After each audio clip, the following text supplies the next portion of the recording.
What's going on, y'all? Welcome back to another video. Today will be a little bit different, as today we are doing a review video, since I have recently just accomplished spending 1 week with the camera that I have, which is the Canon EOS 90D, along with the Sigma lens on it.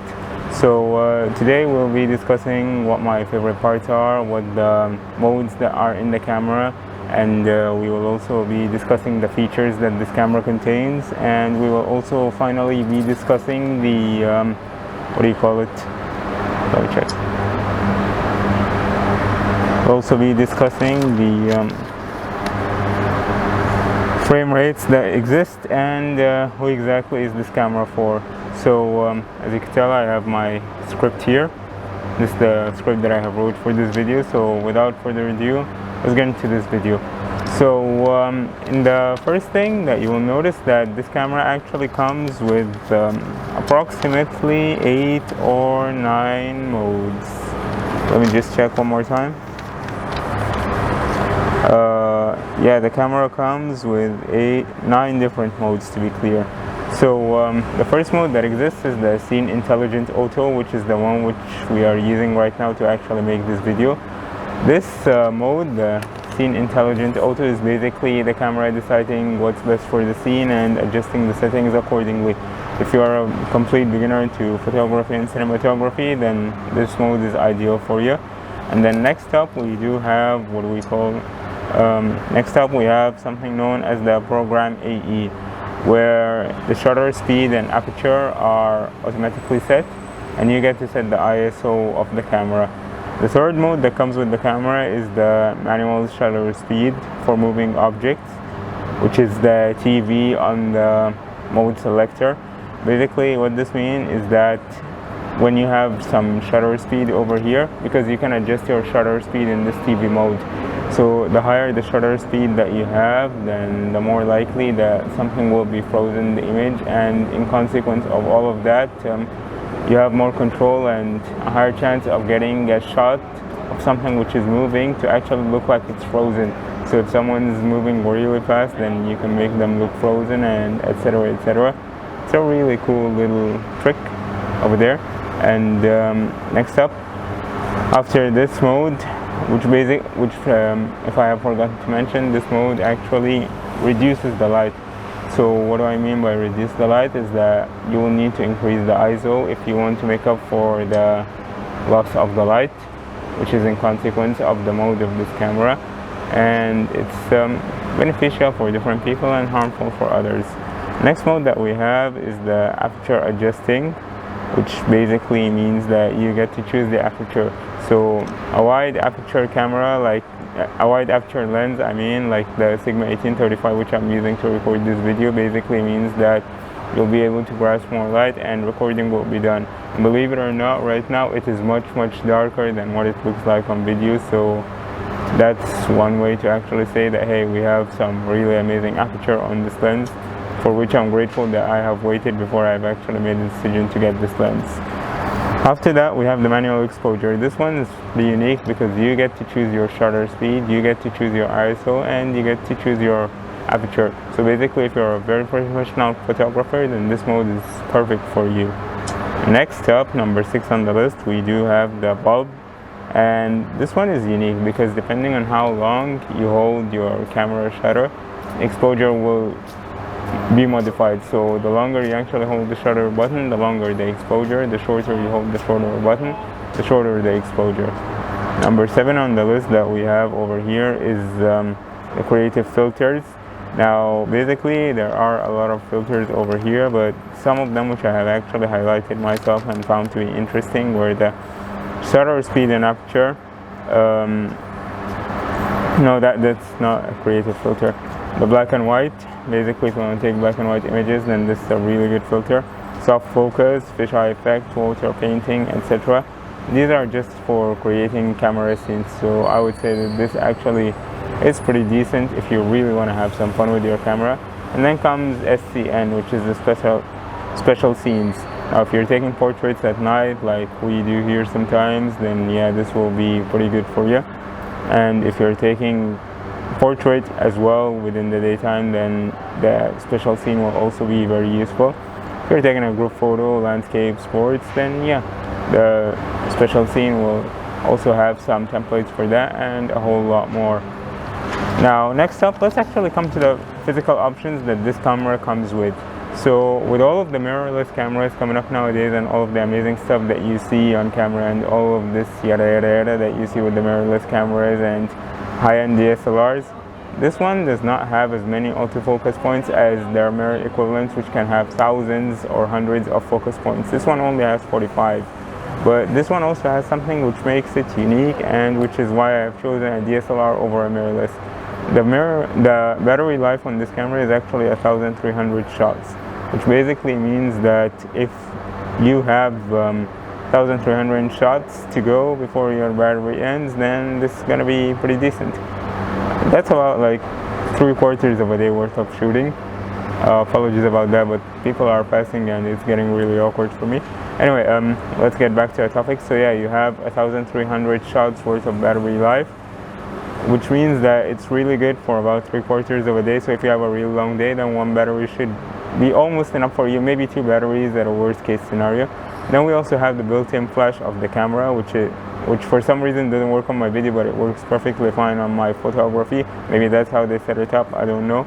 But the built-in flash is basically used for night photography, and it's a really good thing. And then we have the gear wheel, which is used to adjust the ISO, aperture, and all of that.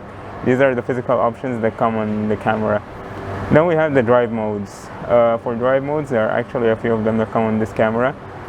Basically, it's really good for single shooting. If you are shooting images one at a time, then it's really good.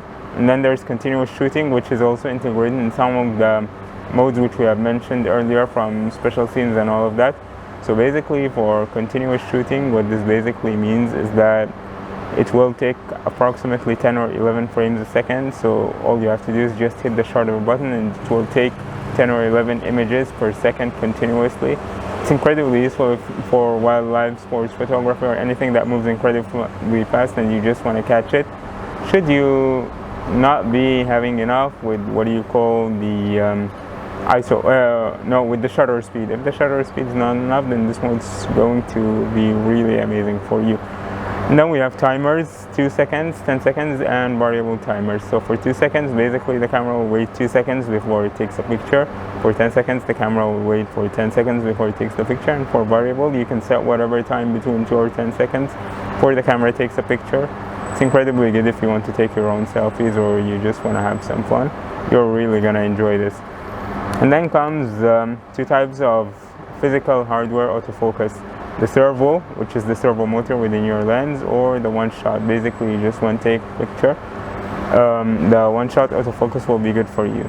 And then comes the information modes, which displays the information which is being shot or recorded at the moment. So if you are recording or shooting, then info mode, which is a physical button on the camera, will come in very handy. And yeah, if I didn't mention, the ergonomics on this camera are excellent. Basically, for any professional DSLR photographer, you will love the ergonomics on this camera. It's just ideal. Everything is exactly where you expect to be, and you don't have to worry about learning where the new buttons are and all of that when you get different branded cameras. And then there are 4 digital autofocus modes, which is the L+ tracking. I have no idea what that is, to be honest. I haven't played around with it enough. And then there's spot autofocus and 1-point zone and zone autofocus. For spot autofocus, something on a spot, you just autofocus on that.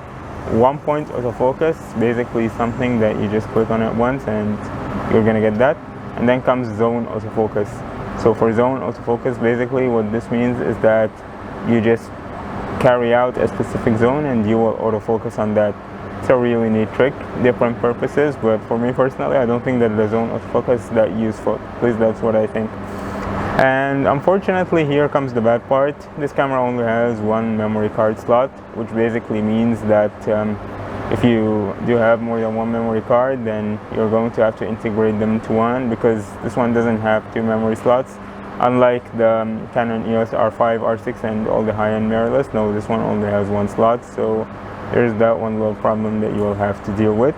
and it does have two hot shoes: the tripod, which is the one that is currently being used for my dual Vivo Relo pod to be connected to the Canon EOS 90D, and the microphone, which I'm not using right now because I'm using a wired microphone, hence I can't actually go back, because if I go back any more than that, the tripod will fall, the system will collapse. And over that, we also have the flip screen. Now, what I really like about this flip screen is that it doesn't actually collide with the microphone or headphone jack inputs. What this basically means is that if you have a microphone or headphone jack, it's not going to collide with the screen when you flip it. It has a 270-degree flip angle, so it's incredibly useful when you want to see yourself the same way that I'm currently looking at myself as I record this video. So if you're into YouTube, then you're really going to love this flip screen on this one.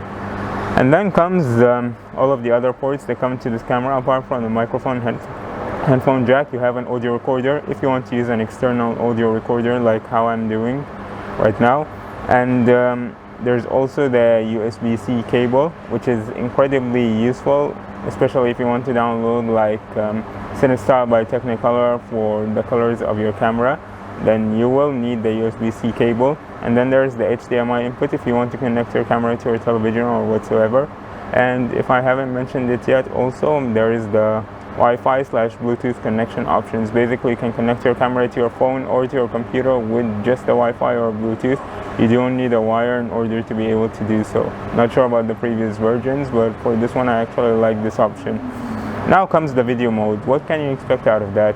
The lowest quality that this camera will give you is 720p at 50 frames per second. But I don't think that any of us wants to record in 720p, since in 2021 this is pretty much low quality. Then comes 25 frames per second at 1080p in both light and regular mode. So if you want to save up on your memory, then the light mode is perfectly fine for you. And if you want to save up on if you want to go really good quality but consume more of your memory like how I'm doing right now, then the 1080p 25 frames per second is going to be really good for you. And then comes Full HD 50 frames per second, which is what I'm using right now, and perfectly, like ideally for me, I would use the 1080p 50 frames per second unless I want to go for slow motion. In this case, Canon has actually provided the 100 frames per second. I'm not sure if there's any 120 frames per second on this camera or not, but there is 120 frames per second Full HD, which is really good if you want to go slow motion because it gives you a whole lot more frames that you could deal with. And finally, for 4K, as far as I have found, there's only 25 frames per second. But for me right now as we speak, 4K is an overkill, so I don't really use it that much. I've never actually used it so far, so there's that one little problem for me. And finally, we do not have any physical image stabilization on this camera. We only have the digital camera, and there's no CineStyle, C-Log, or any kind of cinematic logic profiles for color editing later on. Basically, you have to download your own. So for me, I would recommend that you download the CineStyle by Technicolor. Colors out of this are incredibly marvelous, and they need little to no editing within the post-processing. But personally for me, I think that the colors right out of this camera, the Canon, are perfectly fine for me. Like, I don't need to buy Adobe Premiere Pro for color grading, or I don't need to learn DaVinci Resolve for color grading right now, but these are just my 2 cents on the matter. Alright, so as we speak right now, who is this camera exactly for? Well, personally, I would say that try not to buy this camera as your very first camera, because it's going to be really expensive, like the Mark II or 5D Mark II or 7D Mark II or anything which is a little bit cheaper. I'm not even sure if there's something like 7D Mark II, but if I'm not mistaken, there is a 5D Mark II, so this is a little bit cheaper, and for a beginner, I think that this is perfectly fine, because honestly, I think that this one's an overkill. And if you're doing YouTube as well, this is still as well an overkill. There are 2 alternative options that I hear a lot of good things about for YouTube. This includes the Sony ZV-1 and the Sony ZV-E10, if I'm not mistaken. The E10 just came about like less than a week ago or something, so it's still brand new. So if you just want to make YouTube videos or vlogs, then I think that this will be perfect for you. But if you're an amateur photographer, maybe you've been taking pictures on your phone or on a less capable cameras and you want to take things to the next level, then I would highly recommend that you get the Canon EOS 90D, because personally for me, I would say that this is just the the next logical step. And naturally, it's pretty good. So if I were to recommend one lens for this camera, I would say Sigma 1835 is pretty good, but the problem is that the lens itself weighs 810 grams. The width and the range is pretty good, like 18mm is perfectly fine for me. You can still hold it, but you will be getting a lot of focus on just your face. But the major advantage that I see on this lens is the fact that the 1835 is what do you call it, like f1.8 aperture, and this comes into perfect role right now as we speak, because believe it or not, it is much darker than what you see me on right now. And in consequence of all of that, then I would say that the 1835 has the major advantage of an f1.8, so it captures a whole lot more light and makes things brighter than what they actually are. So yes, definitely the Sigma 1835, if you do not mind the weight, is a perfectly identical scenario if you want to get into YouTube vlogging. But if you want to save some weight and most of your vlogs are going to be in the daytime, if you're not like me where you record in the night light, then I think the Sigma 1020 f3.5 to 5.6 is perfectly fine, and it will save you a little bit more weight. But again, this is completely optional, it's totally up to you, you don't really have to choose it. And that's about it for this short video. Thank you guys so much for watching. If you enjoyed, then please make sure to hit the like and subscribe down below.